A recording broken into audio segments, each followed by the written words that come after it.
Thanks for joining us. It's a glorious day here in North Jersey. I'm Paul Dottino. He is Super Bowl champion Howard Cross. A glorious day. We're going to be with you for the next hour to talk Giants football, Giants playoff football, as a matter of fact.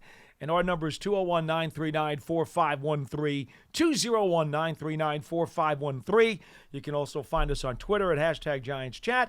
And you can also find an archive of this show and our entire podcast network on the Giants mobile app, podcast platforms everywhere, and at giants.com/podcasts. And, of course, Big Blue Kickoff Live is brought to you by Pepsi Zero Sugar. New and improved. Zero never tasted so good. Well, Howard, we were there yesterday, got back early this morning as the Giants knocked off the Minnesota Vikings 31-24 in the NFL wildcard playoffs. I really want to make this a caller-eccentric show because so many people are going to want to react to the Giants' first-round victory. But before we do, if there's one key point or thumbnail that you want people to know about this team's victory, what would that be? Oh, simple. They did a great job of not making a lot of mistakes. I think they had one drop pass and one penalty that I thought was kind of like off. But outside of that, they played a pretty clean game. Yeah, and I think, to be frank with you, in watching the first Minnesota game, you knew that offensively they had what it took to give Minnesota a run. And the only thing that they changed differently from the first Minnesota game is that they called more runs for Daniel Jones. They didn't call any in the first time, and they did call some yesterday. Otherwise, they pretty much took what they wanted. I think when you think, I think that's a misconception when they say they called more runs for Daniel Jones. I think the called runs, he ran maybe two or three. I think they ran. There was a lot of scrambles yesterday. The Yes, scrambles. Yes, they were. Are what were the different thing, and that Daniel had more opportunities to scramble because they were trying to, make sure that he was in the box, and when he got free, he was running, and he got first downs that way. I don't think that those were necessarily design runs. The design runs actually didn't work that well. It's true. So it's true. The scrambles, I think 3 or 4 of them went for over 10 yards. Yeah, so the scrambles were the things that he did that made a big difference in the game when you were like, okay, we got everybody covered. No, he's running. We got to get to him, and he's a good athlete. So he got out there, got in front, and they had a hard time with it. And, of course, we saw Isaiah Hodgins for the second time this season really carve up Minnesota's secondary. Isaiah Hodgins has a touchdown in almost every game he's played in. So, yeah, he's a great find, a great pickup, a kid that's really appreciating the opportunity. Coming off of being cut, coming off the waiver wire, as they would say. Now he's out here, making plays and, like I said, making himself some money in this league. And how about this, Howard? Saquon Barkley did not have a ton of touches, but in those he had, he was very efficient and, again, was really putting out a lot of intensity and energy every time he had it. I mean, the thing with Minnesota, if you think about it, their issue is their defense is very soft in the middle. Once you get past the front, if you get past the front, for whatever reason, the linebacker and the safeties, they just don't play very, connected defense. So if you get a chance, Saquon was like on the edge or running pass plays, or if you saw one time he broke right through the line of scrimmage, and once he got through the line of scrimmage, he was almost gone every time. So that's hard on Minnesota. They'll have to figure out that over the next couple of years, but the Giants saw that, changed the game for playing, and a lot of guys had success. And then let's flip it to defense real quick before we get to your phone calls. The difference that you saw in this defense now that McKinney and Adoree Jackson were able to play. I thought they did a great job covering because there weren't a lot of sacks of Kirk Cousins. He got hit a lot. 11 hits. Yeah, but no sacks. So when you're not sacking a guy with that many weapons, I think, McKinney and Adoree Jackson played a great game. Adoree Jackson followed around their best receiver, one of the best, if not the best receiver in the league right now. Jefferson from sideline to sideline, right side, left side, inside, outside. He did a great job with him. I thought he was great. I mean, he caught some passes. Yeah, he made some catches, but he wasn't like he was getting, 30, 40 yards down the field. It was like, 10 yards, you're down. 15 yards maybe, you're down. It wasn't, and that's what you need to do with somebody's top receiver. And in the second half, he didn't see a ball. Right. I don't want to get into bogged down with all the stats and stuff. You guys can look that up online. I'm more interested in overall picture.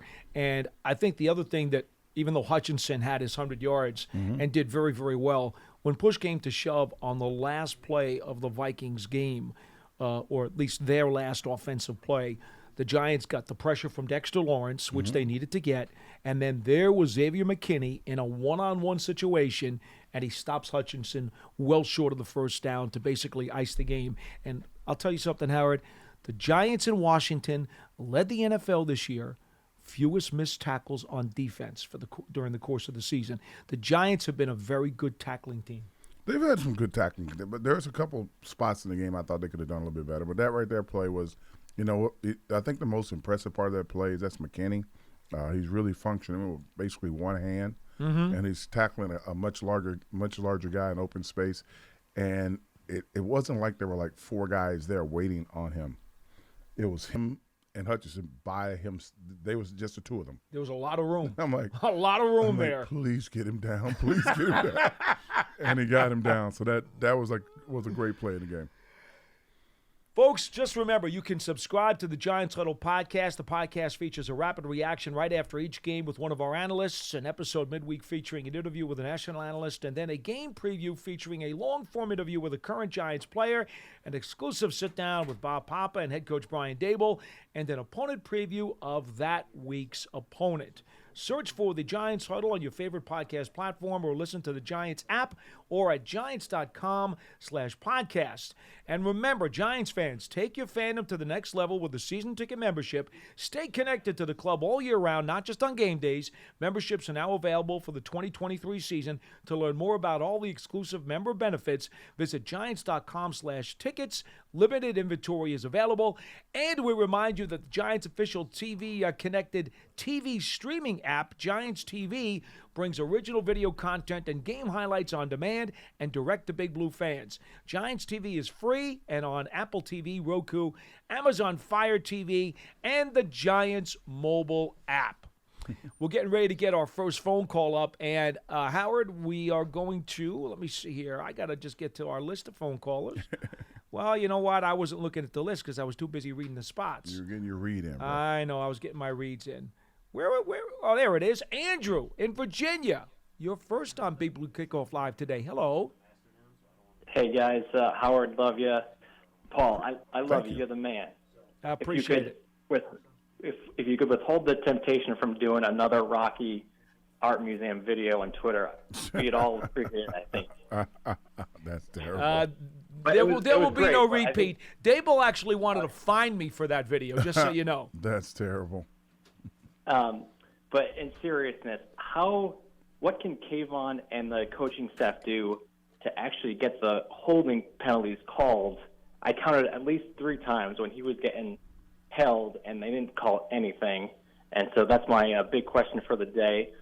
Good shout-out to the coach for calling out everyone on the team for doing a great job in his press conference. But the Kayvon question is my thing. Thank you, guys.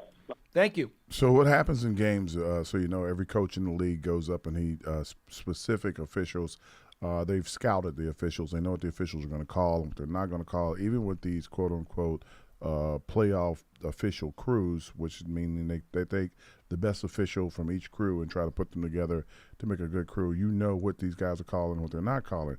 The coaches for both teams, have a few seconds with the officials to try to tell them what to watch for and what certain players are doing. So in this past game in Minnesota, they would have said, hey, look, good game. Look, I'm looking forward to what you're doing. Please watch the right tackle.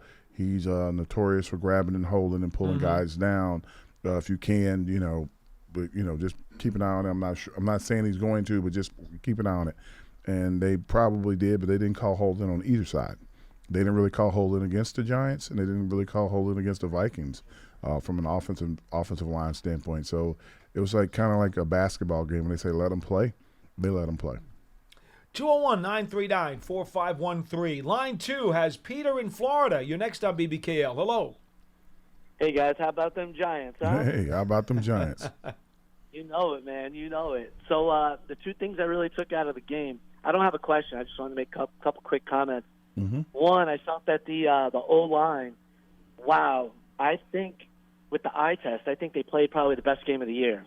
Holy smokes, I was blown away how well they were, how they protected Daniel and how they opened up those lanes for Saquon, even though we only ran it under 10 times. It's awesome. And then second, wow, holy smokes about that Galladay block. That fired me up. I was at my niece's 6-year-old birthday party, and all the fathers are hanging behind the bounce house watching the game on our phones because, the wives would kick our butts if they caught us. So, it was good times, guys. Giants are going to bring it to those Eagles. I just needed to join in on this excitement for today. So thank you, guys. Love you guys. Take it easy. All right. Thanks for the call. Quickly, Howard, the decleating of the corner, Shelley, by Galladay. Look, not every wide receiver necessarily wants to use his body to his advantage and throw those kinds of blocks. But Galladay had the mismatch, and he obliterated the guy. Yeah, not only did he obliterate him, he hit him and knocked him down, then hit him again when he was down, like an offensive lineman would do a guy, like a finishing move. And the best part about it wasn't that he did it, wasn't that he crushed him and turned around. When he turned around and kind of flexed a little bit, he looked right at Saquon. Saquon didn't go back to the huddle. He walked out to acknowledge him. Hey, that's what I'm talking about. And he was back in the play for another play, right after that, Galladay. The kid, despite all of his, shortcomings this year, I think because he's injured and he's still injured, he's given everything he's got to the team. And, if they're asking him to block, if he gets an opportunity, especially in the playoffs, he's going to hit somebody. So I'm happy for him. Now, to the Daniel Jones comment in terms of the protection, the Giants gave up 3 sacks. One was a coverage sack, one he scrambled into. There were 4 quarterback hits registered by Minnesota yesterday. And to be honest with you, Howard, one of the biggest improvements I've seen in Daniel Jones, and we saw it all the way back in the spring and all through training camp, was his escapability, not only within the pocket, but outside the pocket. Yeah. He has just done such a better job with his footwork, and Dable and Kafka really spent a lot of time with him on that. Yeah, they did a great job with him, getting him outside the pocket, letting him understand what to do, not to be rushing the pass when he gets out there, to take his time, set his feet, or, whatever his strongest arm angle is to get the ball out. He's done a great job with that, especially in this game. But going back to the offensive line, I thought they played a good game. I thought they did a really good game. I was very impressed with one player in particular, Evan Neal. After the injury, Evan has been, no surprise, no anything. He's been struggling because trying to get himself back in position, trying to get himself down, trying to get himself out of his stance, moving laterally. I'm like, man, I hope he can, somehow, some way. Because the last Minnesota game was the first game he was back. And I'm like, wow. I'm like, if we have this same kind of performance, if he's not feeling any better, we're gonna have a hard day. Hunter gave him a tough time last month. And this game, he looked like he was a lot healthier, and he was like all over these guys. And he's taking guys to the ground, knocking them around. So I was very the other guys were playing great, but I was really focused on him because he had struggled so hard and mightily in the first game. I don't want you to use up your allotment, so I'll do it. Roll Tide. There you go. But no, that he did do it. Roll Tide or not, I was really happy that he kind of came through for him. By the way, Mark Lewinsky had a big block on the Barkley touchdown near the goal line, and also had a big block with Feliciano on the 4th down with about 3.5 minutes to go when Jones quarterback sneaked. Yeah, they like I said, if you stand in front of them, they will blow you off the ball. They did a great job. Back to the phones. Line 3 has Aiden from New Jersey. You're next on BBKL. Hello. Hello, it's a good Monday. Good Monday. For sure. Happy Monday. Happy Monday to you. All right, I have a comment and then I have a question. So obviously, great game, Daniel Jones passing everything. And as you say, Paul, you're always referencing the intro and saying the Giants did it, and they did it. Well, I think the thing about this game is that they had played Minnesota once before. They believed in themselves. They were confident and assertive in knowing what they could do. And Howard, even after they got down, remember, in Minnesota last month, they were down 10-0, and then got the touchdown to Hodgins right before the end of the first half and went into the locker room down 10-7. In this game, Minnesota takes the opening drive 75 yards. They score a touchdown, 7-0. The building's going nuts. I thought the roof was going to explode, Howard. It was going crazy. We're on the sidelines, and what does Daniel Jones do? Comes right back. Touchdown drive, another touchdown drive. The Giants never blinked, Howard. Well, you gotta realize, like, when you watch the first game, the Giants basically beat the Vikings. They had a punt block. Well, and they beat themselves is what they did. Yeah, but they had a punt block and they had a fumble down going into the end zone. Those two plays would have resulted in 10 points for the Giants at least, or 10 points off for the Vikings, and that would have been a victory for them. So they were looking at it as, okay, if we clean it up, we're at least 10 points better than them if we clean it up. And they went out and they were unfazed by anything. It was one of those games. It reminded me a lot of, and I know it's not the same kind of scenario, but it reminded me a lot of 2000 when it was like the Giants versus the Vikings, and Sean Payton's like, you can score 100 points against this defense because they can't, they're not able to cover. And the Vikings couldn't cover the middle of the field. That's what it looked like. I mean, even when Slayton dropped the ball at the end of the game, he catches that ball, he might score a touchdown. Oh, he could go. Yeah, I mean, it's just like the middle of the Vikings defense was like, I have no idea what that coverage was. And I think, the confidence that they showed also kind of helped the defense spark, because I was talking to Leonard Williams after the game, and he said the way that they milked the clock in that fourth quarter on the last drive before the Giants got the ball back again, they left the Vikings with about 2.5 minutes and no timeouts. Nope. Because Minnesota had to burn all 3 of their timeouts, and that was the big key about that fourth down sneak. It helped milk more clock. Yep. And so the defense was galvanized by that. Yeah, and the sneak happened on the Giants side of the ball. I mean, on the Giants side of the field. That's what really got that. Dable said today that we were going to go for it. That's it. I mean, the mentality of this team was that they were loaded for bear, and they were going to show their assertiveness and their confidence. Yeah, if they thank you for the phone call. Yeah, if they don't make that play, game changes. Oh, for sure. Yeah, definitely. Giants were 7 of 13 on third down, 2 of 2 on fourth. Vikings 4 of 10 on third down, 1 of 2 on fourth. Yeah, they did. The Giants played an incredible game. It was really good. Back to the phone lines. Doug from Rochester, you're next on the show. Hello. How you guys doing? Good to talk to you. Yeah, is this Paul and Harry? Yeah, Paul and Howard with Yep. you today. Absolutely. Okay, how you guys? I just want to say a couple of things. With Daniel Jones, I felt like for the last couple of years, I felt like Daniel Jones was understand, and he's a defendant, and I was his defense attorney talking to a jury.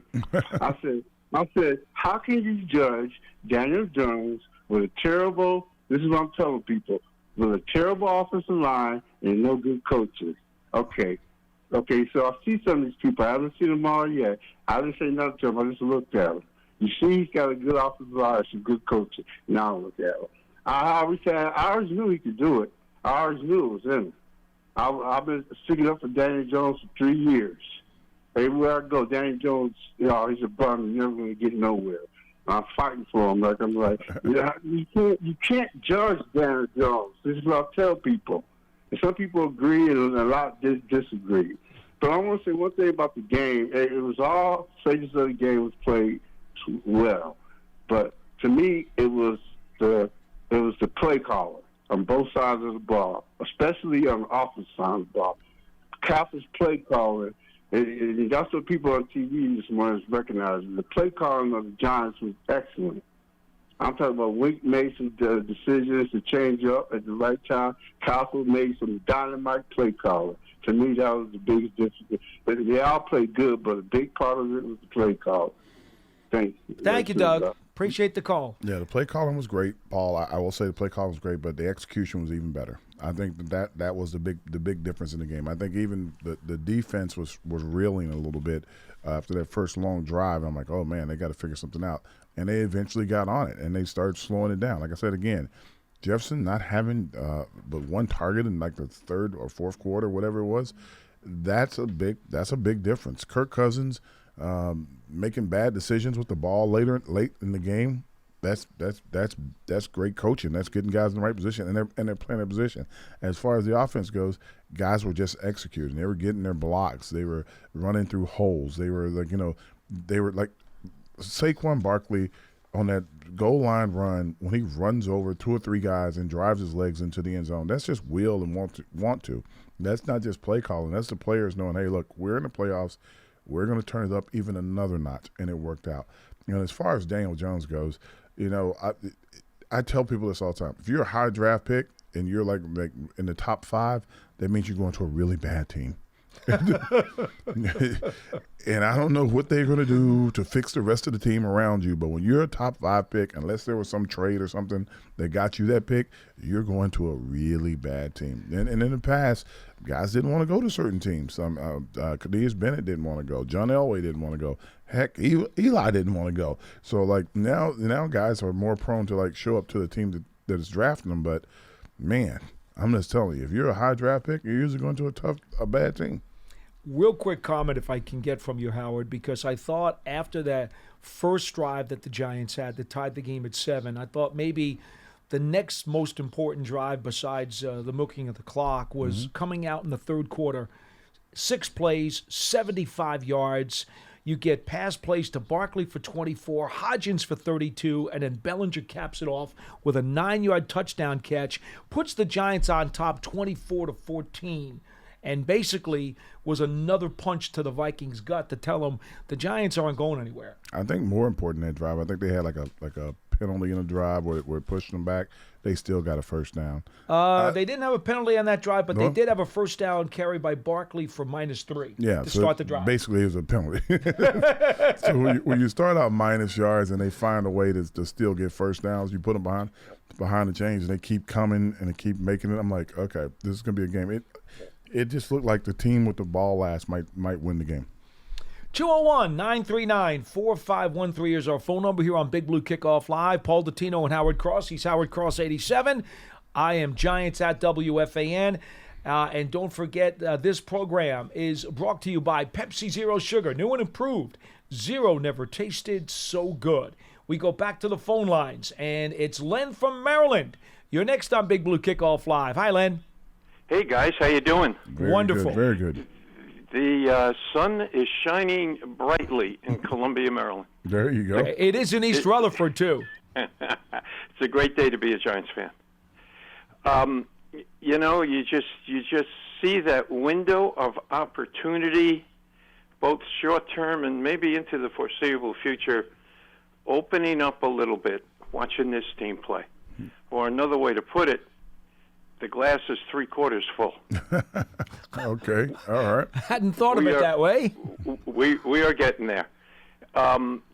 Second point, and then I'll let you guys go.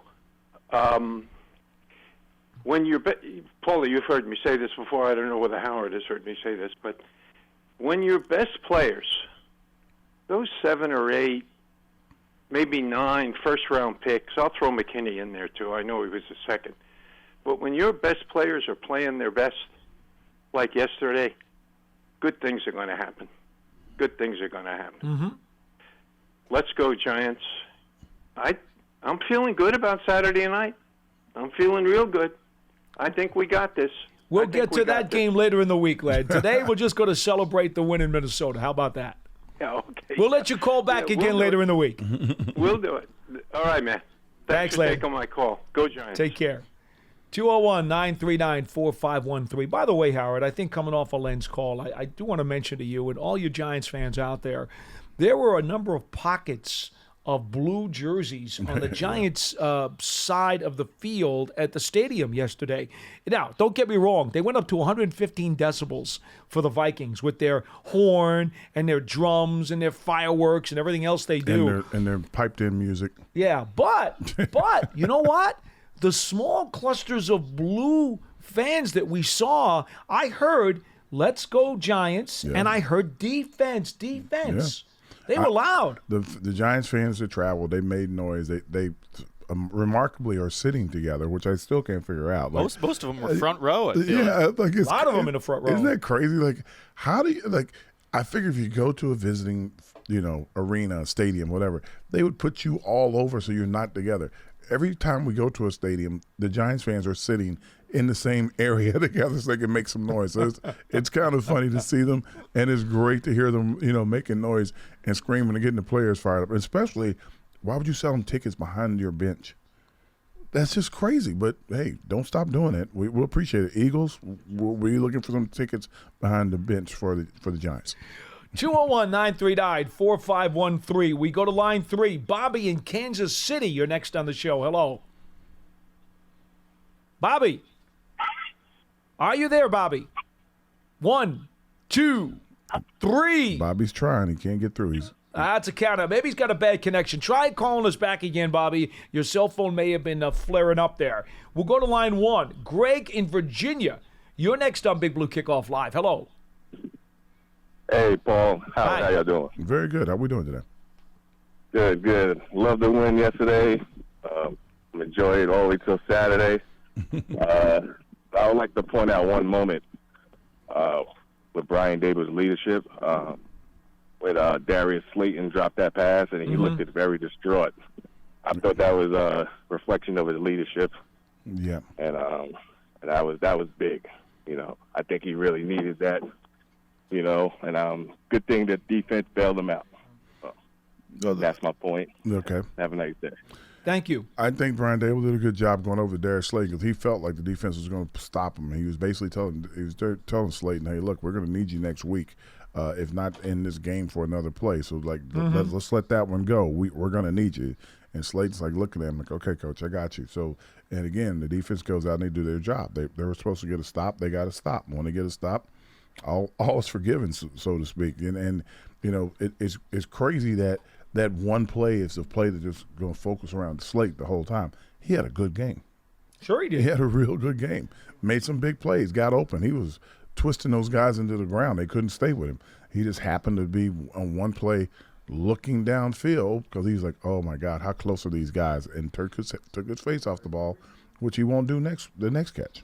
Slayton, in all honesty, even though he was buried in the doghouse in the first month of the season, has really come on to have a productive year, much like when he was a rookie and he came out of Auburn. He is their speedster and their big play downfield threat.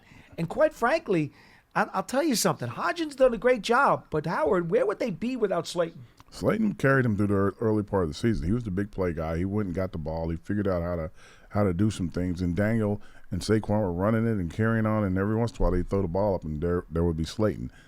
So, like, at first it looked like, well, maybe he's just going to run deep, but now it's more of he can do anything he wants. Let's go back to the calls. 201-939-4513. Line 2, Tommy in New York. You're next on the show. Hello. Hi, Paul Howard. Thank you so much. I'm a huge fan of you guys, and thank you so much for everything you guys do. Thank you. But I just want to say, what a great game, and what the young men have done, and the coaches, and I got to start with Mr. Mary, Mr. Tish for bringing in Mr. Sean. Can't be happier. If they went out today, if they decided not to play anymore, they made my year so far. But they had a great season. Thank you so much for everything. Well, it's certainly been a lot of fun, and believe me, Howard and I have seen John Mara suffer through these losing years, day by day by day by day. And honestly, and Mr. Tish. No question. Well, we see John every day. We don't see Mr. Tish every day. Absolutely. And when we've told you during these losing seasons, nobody takes it harder. Yeah. We're not lying to you. Nobody takes it harder than the family. No. Well, I can remember back in the day when Wellington was here. He once said to John, like, "Look, the boys are really trying." Because John really. That's all you can do. Because John really, he's heart bleeding every play. He's fighting every play with them. He's like it's like my grandfather used to watch wrestling and he'd be like, "Come on." And that's kind of what John's. Did he know it was fake? No, he could care less. He could care less. So that's kind of what I feel like John's been doing and Steve's been doing. But to see that they finally got an opportunity with Joe Shane and Brian and the rest of the staff that. What he say at the beginning of the year, John said, like, I feel bad for this kid and that we hadn't really given him a chance, talking about Daniel.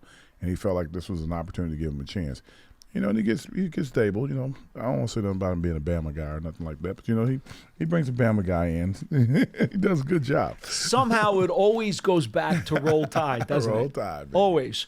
Hey, before we get to our next phone call, I do want to give a props out to two guys who, in their very unbelievable kind of step-up roles this year, made big plays on the Vikings last series.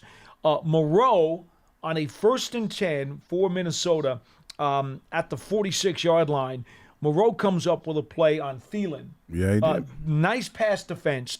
And then a couple of plays later, on 3rd and 8 from the 48, Flott makes a play on Osborne, perfectly timed to knock that ball away. And look, both of those guys were there. Both of the throws were there. And both of these defensive backs made sure that those passes were not completed. And Flott only played like 3 plays in the game. Yeah, Flott's is a gamer. I mean, he's not the biggest guy in the world, but he is a gamer. Always in the right positions, always, challenging guys, making it hard for them to catch the ball. The funny thing is that, unfortunately, when he gets out there on that island and somebody's running at him like a back or something or a lineman, he's like, oh, my God, is this my game? But when he's a little slight. Yeah, but when you throw the ball in this area, you better make sure it's really where only the defender can catch it or he can't get a hand on it, because he makes some great plays. And Moreau, remember now, okay, Aaron Robinson was supposed to be opposite of Dory Jackson as cornerback 2. That's right. Robinson breaks his knee or blows out his knee early, and now all of a sudden Moreau comes in off the scrap heap. Remember, he was with Atlanta last year and was set free, and now he's cornerback 2. Yep. Halfway through the season, Adoree Jackson goes down. Yep. Now Moreau is cornerback 1. Yep. Now Jackson's back. Yesterday plays 98% of the snaps. Yep. And now Moreau goes back to cornerback 2. I can't say enough about how he has held up in a very difficult situation. Well, he's a pro, man. It's not like he's a rookie or something. He's a vet. He's been in the league for a while, and he gets back into a starting role, whether it's the number 1 corner, number 2 corner. He's a starting corner. Remember, when they signed him originally to the practice squad, Howard, I don't know if he expected maybe to compete as a sub-package guy, but all of a sudden he had to start. I would imagine if guys are coming to other teams, especially veterans, they're like, I can still play this game. That's why I'm still here. All I need is an opportunity. And they go to teams, they're talking to their agents, and they're looking around. They're looking for the best opportunity to play. He's looking at the Giants and like, okay, they're a little thin at cornerback. I might get a shot. And he did. Similar situation with Jalen Smith. Yeah, absolutely. That's how it works. That's how it always works. And then Jared Davis. How about this? Yesterday, we find out during the scratch list release that McFadden's down and Davis is up, and he winds up playing more than half the snaps with Jalen Smith at linebacker. He's a bigger I think he may be a bigger guy. He's sturdy. He's a veteran guy. He's got a lot of snaps in this league as a starter. Like I said, you come to a team looking at the opportunities, and you're like, they need help at this position. I could help them. 201-939-4513. We go to line 3. Scott in New Mexico. You're next on the show. Hello. Hi, guys. How you doing today? Great. Very good. I wanted to talk about one player. I missed the first 2 minutes, so you may have mentioned him. I'm not sure. But I think without him, I don't think the Giants win the game. And that's Dexter Lawrence. The play, it's a travesty that he did not make the All-Pro team. He did. He's second team All-Pro. Yeah, but there was nobody better, in my opinion, this year at that position than Dexter Lawrence.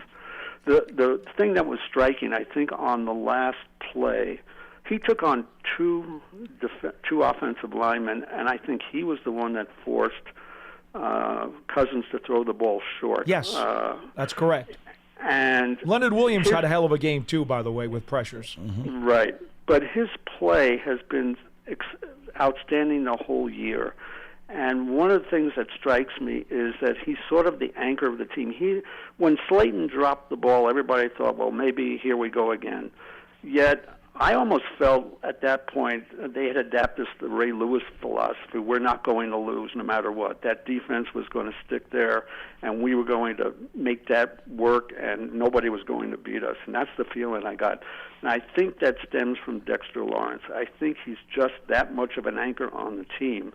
And I think he's going to play a very large role in the Philadelphia game, which we're not going to discuss now. But if you talk about one player and you talk about what the difference he makes to a team is, maybe you can give me some insight as to how Dexter Lawrence has improved so much this year that I really think he's one of the most outstanding players in the NFL. Okay, and I'll be Scott. glad to take your answers off the air. Thanks again.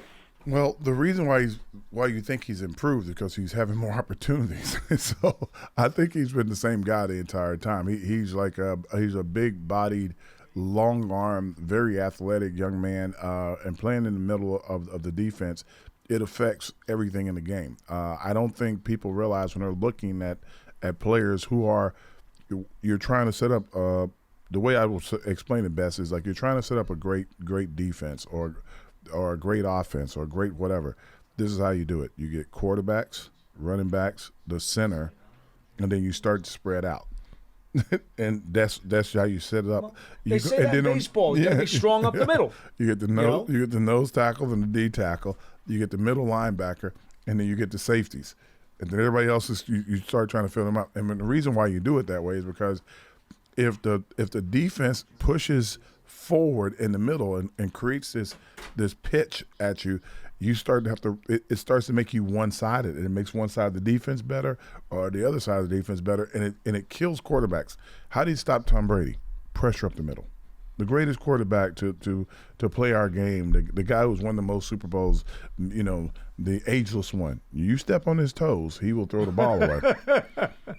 Now, I don't know if he's got a pedicure or what, but he don't like it. So that's why Dexter is so important. And I would also say that a guy that has the tone of the defense would be Thibodeau.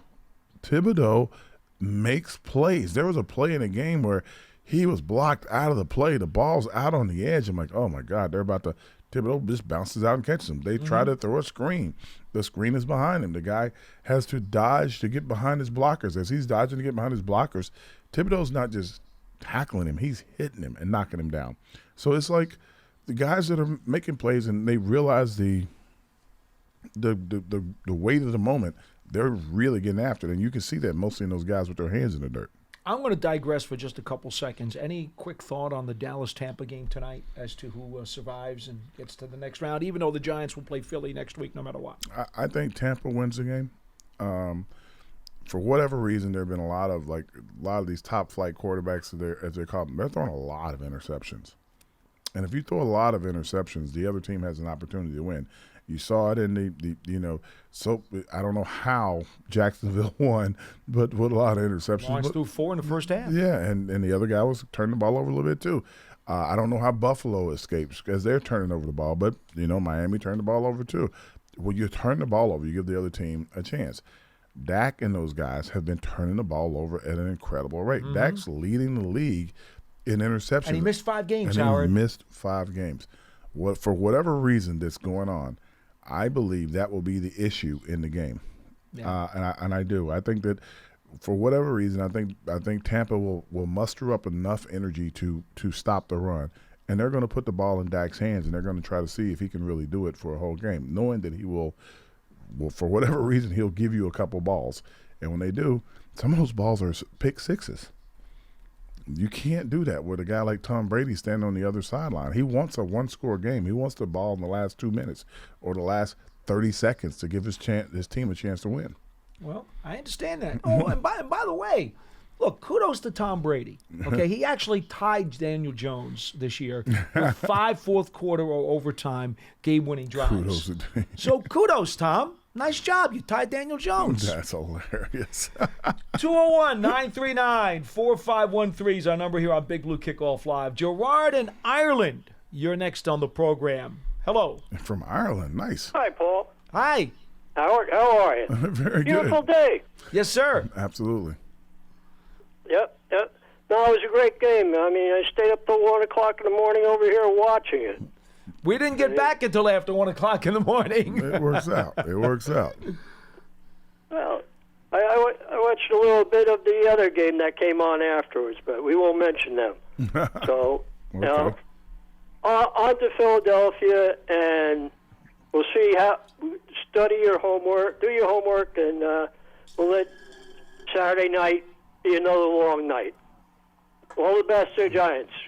Well, thank you. Thank you, Gerard. Thank you from Ireland. That's pretty cool. It stays up really late getting those games over there. Very cool. That's And very by the cool. way, I don't want to really spend much time on the Eagles today. We want to really review the Viking game. But Howard, one thing about the Eagles game coming up on Saturday night, again, 8:15 kickoff. In case for some reason you've been under a rock for the last day. And this when we get home from 1 o'clock in the playoffs. That's all it is. This is the 1 o'clock tour.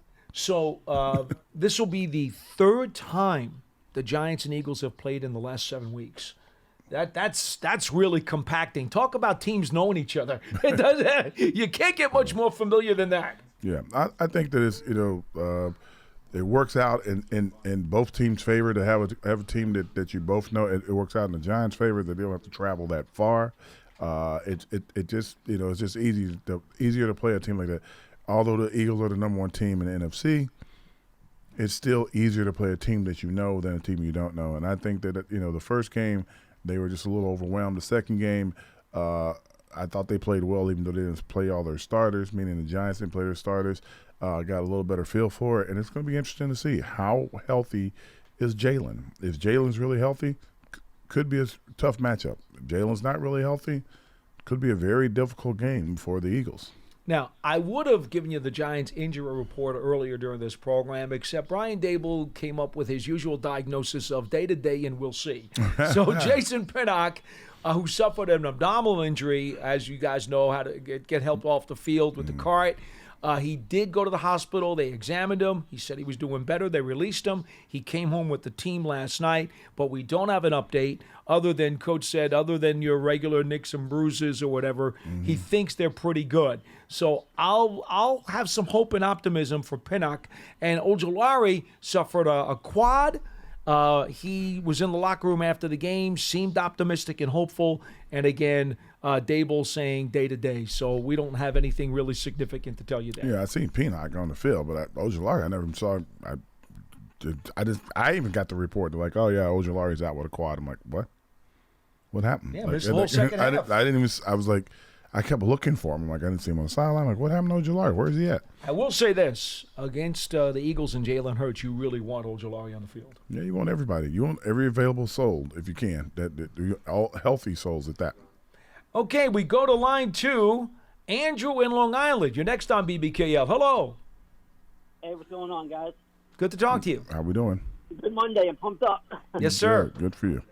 I just got 2 comments and a question. You actually already answered my question about Ojulari. I was going to ask about him because I didn't know what happened. So my 2 comments was one was about Matt Breida. I think he deserves a little bit of credit. I haven't really heard his name or anybody mention him because I think he made some pretty big plays for us.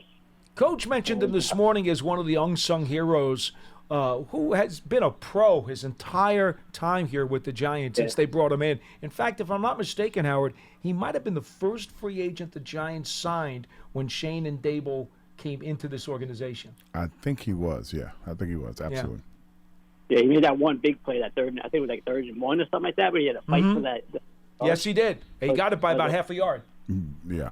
And my other comment was, what do you guys think about that Stats for Liberty play? It wasn't like a touchdown or anything, but I think it was cool to see that play. He was. That's all I got for you guys. Dayball. Thank you. Dayball and Chefka was.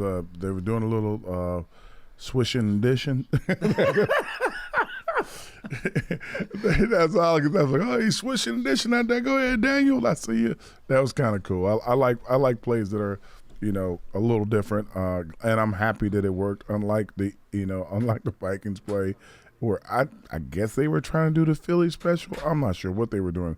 It looked like to me they were trying to get the quarterback killed. But I'm like, the wide receiver throwback to the QB who hasn't cleared the line. I'm like, who are you throwing it to? And by the way, Cousins is not athletic. Well, maybe he was going to throw it down the field. You mean a double throw, in other words? Technically a lateral, because throwing it backwards to Cousins, then you can throw it forward pass. Did he throw it backwards to Cousins? I don't know if it was backwards. Was it a handoff and a backwards pass? I think it was forward, just like I thought it was forward too. Oh, man. So if they had Cousins throw the ball, I think it would have been a flag. Let me tell you something. And this is the difference between this league and the league that I played in. If you'd have threw a quarterback a pass out in the open like that with no one protecting him, that would have been his last play of the game. these guys have been taught to especially against your defenses. Yeah, these guys have been taught to be nicer to each other. I'm like, when I saw it, I'm like, oh my God, they're going to kill him. Then they kind of tackled him nicely and brought him down. I'm like, oh, I think he must know somebody's cousin or something because that just didn't look right. I'm like, man, you better don't do that. Yeah, and to be honest, I didn't think that play made any sense at that time of the game either. It was a useless risk. And I thought it was basically a give-up play and just help the Giants. I think the ownership probably called down and said, if you run that again, we'll be looking for new coaches. We go back to line one. Kevin is in Minnesota. Oh. Good morning, Kevin. Couldn't get a flight out? Good morning, Paul and Howard. No, I'm a New Yorker by birth, but I live in Minnesota. And my son and I were at the game yesterday, and I just wanted to appreciate you guys and all the players who've been talking about how loud we were because it was so thrilling. We were about 5 rows from the top of the stadium. Wow. But right on the 50-yard line and just shouting defense, and here we go, Giants. That was us That's from cool. way up above. It was audible. I will tell you, it was audible down on the Giants bench. You definitely could hear Oh, it. that's It's very that's exciting. great. Yeah, no, it was so great to be a part of it. And by the way, I had a perfect view of that pass to Cousins. It was definitely a forward pass. It looked like it to me. Yeah. It definitely was. And I turned to my son and I said, they just stupided themselves out of a first down right there. It really was. It was a dumb play. Yeah, they almost got their quarterback taken out. Yeah, they really did. So, no, just thanks for the shout-out to the fans, guys. That's really all I had to say. I'm a big fan of Giants media, and Howard, we got to see you down on the field before the game. Oh, Got cool. a lot of up-close views of Bob Papa. It was very exciting for a Giants media fan. So a lot of fun, and I just thought as a Minnesota New Yorker, I'd give you guys a call and say great job for all involved with Giants media and, of course, the guys on the team. Just a wonderful day. We really appreciate it. Thank you so much. I was thinking, remember when Daniel ran the quarterback sneak down at the goal line and the player comes across and puts his forearm right in Daniel's throat? Mm-hmm. I'm like, now, if they would have been doing that to Cousins out in the middle of the field, he would have been out of the game because there would have been a free run at Oh, him. my goodness, yeah. I have here on my notes on that play, it was late first quarter, and looked like, according to my notes here, it was Jefferson and Jackson who were converging on Cousins at the time. Two little guys. Did I say Jefferson and Jackson? I meant Ojulari and Jackson. Ojulari. Ojulari didn't go? Ojulari and Jackson were converging on Cousins. That's probably why Ojulari had to pull his quad because he was like, oh, my God, I'm going to get him. And he just said, oh, I hurt myself. I was too wide open. Yeah, there it is. I got Ojulari. I wrote down Ojulari and Jackson was the two defenders converging. So, but, and that was right after the Giants had tied it at 7-7. And to me, the Vikings just kind of took themselves out of a possibility to put an extensive drive together. Again, if it ain't broke, don't fix it. I see a lot of coaches It was a 3rd and 1, Howard. Again. 3rd and 1. What are you doing? 3rd and 1. I got Cook. Yeah. I mean, literally, I got Cook. I got Hodges, whatever the kid's name is. Hockenson. The tight end. I mean, I got 2 guys I know that I can get a first down with. And that's what I would have done. Don't understand that to me was just a totally boneheaded call. That's all right. All right, Kevin in line 2. You're in New Jersey and you want to talk about the game. We are on BBKL. Hello. Yeah, hi. Good afternoon, guys. Howard, I haven't seen you in a while. I was involved with this St. Anthony's High School in Jersey City. Oh, cool. And you were very kind enough to donate the your Friars. time there on several. Right. Coach Hurley and the guys. For Coach Hurley, and you helped a lot of kids and. Just wasn't able to keep the school going, but I've always been grateful for your time there and talking to you on various occasions. I appreciate it. Oh, that's great. And just one question about the game. The one thing, now look, all positives. You couldn't think of a more positive than the way the Giants played, the way the defense eventually reacted. But I'm a little concerned still about special teams. They weren't tested. The one thing the Colts had going for them was that obviously they ran the ball out of the end zone at every chance because they knew the Giants had difficulty on special teams. That would be my question number 1. Question number 2, I was actually at the new Minneapolis Stadium a couple of years ago when the Giants lost. Eli Manning was the quarterback, and it was just a beautiful stadium. Everything about it is it's just so first class. And then the next week I had to go back to our dump in MetLife and think at two teams, All right, two all teams right, built all this right. stadium. Not and no necessary. Team, and only one team built Minneapolis. So your thoughts on both those items, and thanks a lot, guys, and you do a great job with the broadcast. Well, first off, we'll go to the stadium. When you're a single team in the stadium, you're able to dress it and make it look like your team the way you want it. You have every advantage to your benefit. The lights, the seats, the everything is Viking oriented. When you're a team that splits the stadium, unlike the Chargers and the Rams, which have similar colors, when it's the Jets that are green and the Giants that are blue, you can't really – it's hard to blend it. You can do some slides and some lights, but you can't do a whole lot. The seats are going to be gray. It's going to be very monotone because you got two teams. And as far as the first question or the first comment, and that was with – special teams. I'll give you numbers, Howard, then you can comment. Rager had a muff punt on the one return, which the Giants unable to corral. McLeod was down there, first guy down there for the Giants, so he wound up with no yards for his one return, with a fair catch. And kickoff-wise, 5 of the 6 kickoffs by Gano were for touchbacks. The Vikings had one 24-yard return, so they eliminated any return yardage yesterday. Well, here's what I got. And this is one thing that I watch, and I watch every team do it, and I never make any comments to the coaches or anything like that or any of the players. When we kick the ball off, our guys very rarely get past the 30 or the 25-yard line. They're expecting it to go into the end zone. And when it doesn't go into the end zone, or if they set it up to be like one of those kicks that are going to be laying at the one or something. The mortar kicks. The one that you have to return. Yeah. They have to get that extra gear to get past that spot where they usually stop. Now that is just, I don't know, I don't know. I can't explain it. I always attribute it to depth on the team that you have some starters on the team, and some of them are running down the field and they're pulling up because they know they're about to play defense, but to not like other teams when they do kickoffs, they run all the way to the end zone. Some of the teams, the entire team runs to the end zone. And that's just the difference in the coverage. If you're used to stopping that far back, teams are watching it. Like, look, they're not coming all the way down. They're not covering all the way. If you kick it in the end zone, 5 yards deep, 7 yards deep, run it out. By the time they figure that you're coming out, they'll be stopping, and then they'll have to restart before it happens. So they're watching the tape. They see that they're doing it. It's up to them to fix it. I'm just looking here to see, do I have offhand the touchback percentage for Gano, who has a really good leg. Here we go. Gano, 50 touchbacks during the regular season on 85 kickoffs. That comes out to 59%. Yeah, just but FYI. Yeah, but that's because he wants to be touched back. If he doesn't want to, or if they're telling they strategically use that mortar kick on a number of occasions. Yeah, they should not do that. They should kick it through the back of the end zone. All right, we've got Jake from Massachusetts. You're next on BBKL. Hello. Hey, guys. How are you doing today? Very well. Very how are good. you?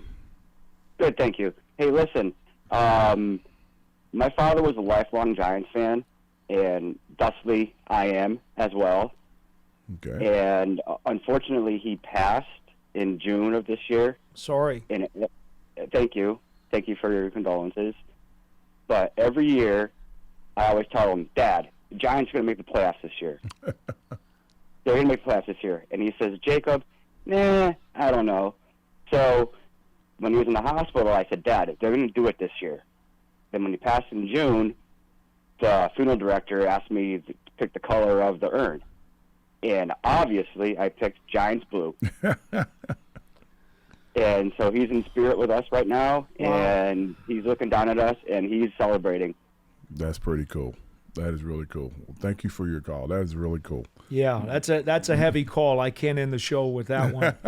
If we got one more. I think that was really, really cool. His dad's such a big fan. That's a blessing. That's really cool. That's heavy. That's heavy. By the way, Big Blue Kickoff Live is brought to you by Pepsi Zero Sugar, new and improved. Zero never tasted so good. 201-939-4513. We will take one more quick phone call, Pearson. I definitely cannot end it on that. I just cannot do that. This is a very, very very, very, very, very happy victory Monday. I thought that was a happy story. Football's family. Football's family. It is. It is. It is. It's a happy story, but it's also hard-hitting. I know. I love my dad more than air, but that's a happy story. That really is. You know, my dad, I tell people all the time, and my dad and mom have season tickets. They have not been going because of the pandemic. Mm-hmm. So my daughter and the boyfriend have been going to the games. Oh, the boyfriend. But here's the thing. Here's the thing, Howard. This is important. My dad says, okay, especially when it's a big game, mm-hmm. he calls it a 3-horse game. A 3-horse game. Okay, that basically means you have to scream so loud on Sunday that you're hoarse for 3 days and don't get your voice back until Wednesday. That's funny. Okay. So you're not just Paul. It's bred into you. Your dad did that to you. Well. If you ever see Paul. Now, I can't lose my voice, though, for 3 days, Howard, because I have to speak. If you ever see Paul on the sideline, if you guys could just watch the game but don't watch the game, if Paul's done, just watch Paul, that would be the greatest entertainment. Win, lose, or draw, whatever the Giants do, just watch Paul. I am intense. The entire game. Yes. I have to stop you in the first quarter. The game's not over, Paul. We got 3 more quarters. You know that, right? You make a play. We got a long. It's intense. It's intense. If he could play, he would play. Yes, but I was never blessed with those skills. Yeah, you don't want to get hit. That's not fun. No, I don't like pain. You know me well, Howard. I do not like pain. Pain is not. Final phone call. We're going to sneak in Doug from New York. Thanks for ringing us up on Big Blue Kickoff Live. Thanks for saving You're Paul. welcome. You're welcome, Paul. I understand where you're coming from on that last call, but because my father was a diehard Giants fan, and we got to go to the opening game in 1982 when Lawrence Taylor was a starter, and they were calling all kinds of defensive penalties because they were playing the Rams, and the running back was the rookie there from SMU. I can't remember his name Eric now. Dickerson. Yeah. And Lawrence Taylor was frustrated as heck because of that game. But, Howard, I was looking at the game. Was there truly any – I didn't see any true RPOs used. Is that on purpose or not? Because I felt that it would have been easier for Daniel to do what he did with some RPOs where he would have faked and maybe used Barkley in some more ways. Or was there a reason why they didn't use RPOs that much in that game? Yeah, I think the reason is, and it's a Minnesota thing, basically, is that because Minnesota is so soft in the middle of their defense, and again, not knocking their players or even their scheme, it's just that they're extremely soft in the middle of their defense, and it's the RPO game is more of you fake the handoff, you start to run as a quarterback, and then your third option is to pass on the outside. There's no need for that. Like, you could hand the ball off to the guy in the middle, and he could get like 8 to 10 yards.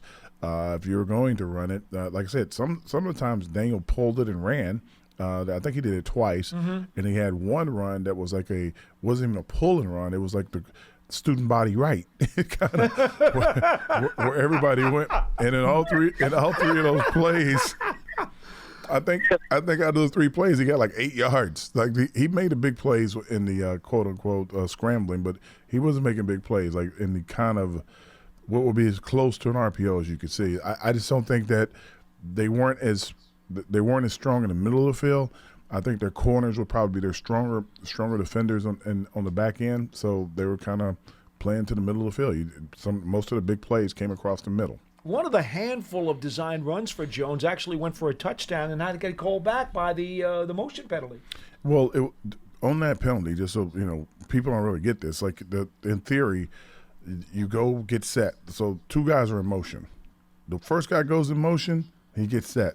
The second guy runs across the field, and then Daniel's clapping and trying to get the ball snapped.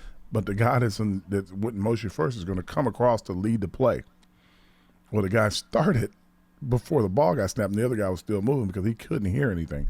You couldn't hear anything. So I'm like, well, that's a lot of movement for you got to have some kind of trigger to make you run. Because if he doesn't start, then he's behind Daniel instead of like leading him through the hole, which he kind of was when Daniel scored. Right. Now, much to your chagrin, as loud as it was in that stadium, you could still hear me when I was next to you. Only when I took my headphones off.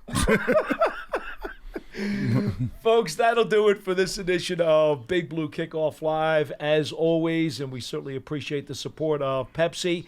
Pepsi Zero Sugar, new and improved. Zero never tasted so good. Remember, we are here 12:30 to 1:30 p.m. Eastern Time every weekday to talk New York Giants football. He is Howard Cross. I'm Paul Dottino, Pearson Butler at the controls. Folks, it's been a beautiful Monday. Keep it the rest of the week that way, and we will see you next time on Big Blue Kickoff Live.